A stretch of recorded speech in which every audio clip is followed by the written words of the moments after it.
Hello, my name's Karina Delaney, and I'm going to be your instructor for this Foundations for Colorado Educators class that's focused on special education and behavioral health. We wanted to start out by acknowledging that having a mandate or having someone tell us what to do typically doesn't feel great, but we're actually really excited you're here, and we're excited to share information with you that we know is super meaningful and is going to benefit both you and your students and your entire school community.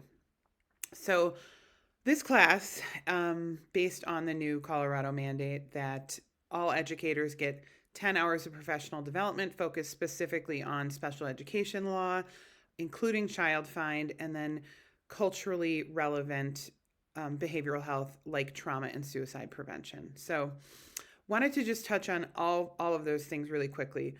Um, as an educator, I've been an educator for a little over 23 years here in Colorado. Understanding the special education law around how students are evaluated, least restrictive environment, how decisions are made about how we make sure our students get the support they need is really important for all educators to understand. So we're going to go through that in this class.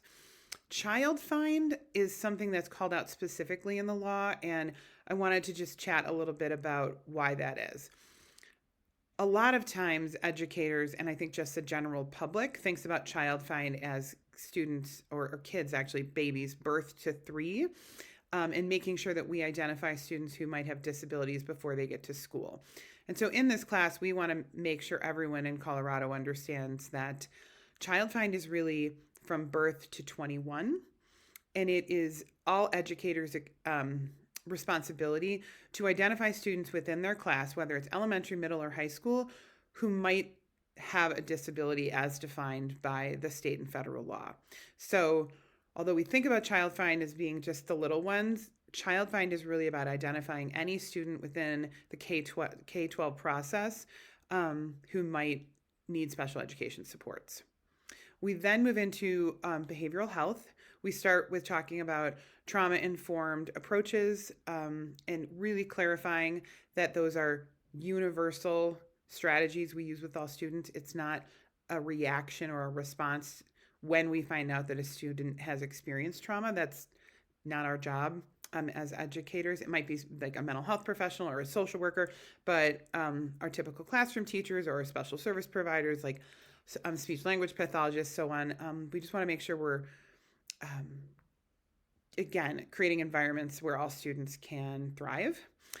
And then our last module is going to focus on suicide prevention, which can be really hard to hear about, talk about, learn about. And so we always want to make sure you are taking care of yourself throughout all of the modules, but especially through that one. Make sure that you know who your community is and who you can reach out to if you're struggling. And then we just give some really tangible ways that you can get students to the care they need and communicate and share with the community resources that are very Colorado specific. So again, we're really glad you're here.